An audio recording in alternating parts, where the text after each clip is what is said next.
একটি সাধারণ জ্যামিতি নিলাম। আর্ট পেপারের মাঝে বড় স্কেল দিয়ে সোজা একটা দাগ আঁকলাম।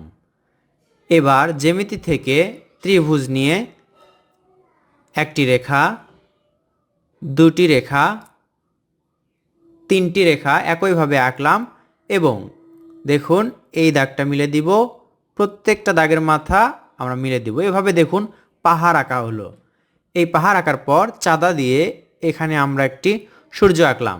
বন্ধুরা, এই পদ্ধতিতে ছোট্ট সোনামণিদেরকে ড্রয়িং শেখাবেন, তারা সহজেই শিখতে পারবে। আঁকা বাঁকা দাগ দিয়ে এক পাশে নদী এবং আরেক পাশে পাড় আঁকা হলো। এই যে পাশে পাড় আছে এই পাশে আমরা পাথর আঁকছি, বড় বড় পাথর আঁকছি। অর্ধ পাথর দেখা যাচ্ছে, অর্ধ বালির ভিতর আছে। এবার আমরা রং করব। রং খুব সহজে করবেন। আমরা A4 সাইজের কাগজে আঁকলাম এবং রং করছি খুব ইজিলি। এটা হচ্ছে বেগুনি রং, হালকা বেগুনি রং পাহাড়ে করলাম। এবার হলুদ রং পুরো সূর্যতে করছি। এবার দেখুন লাল রং, এই লাল রংটা একটা নির্দিষ্ট জায়গা নিয়ে আমরা এর মাঝে পুরোটাই করলাম। এরপর ধাপে ধাপে আমরা রঙগুলো হালকা করে দিচ্ছি। লালের পর কমলা রং করছি। এরপর আমরা করব হলুদ রং।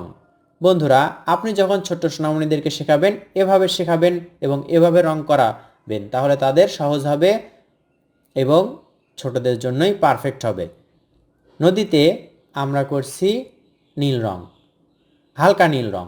এই পাশে যে রংটি করছি দেখে হলুদ রং মনে হলেও হলুদ না, এটা হচ্ছে গাঢ় হলুদ, বলতে পারেন কাঁচা হলুদ, আবার অনেকেই বলতে পারেন হালকা খয়েরি রং। হালকা খয়েরি রংটা এই পাশে করা যায়। এবার যে পাথরগুলো সাদা হয়ে আছে নিচের দিকে আমরা করছি গ্রে কালার, হালকা কালো রং বা ছাই কালার। ভিডিওটি কেমন লাগলো জানিয়ে দিন। ভালো লাগলে লাইক করুন, শেয়ার করুন।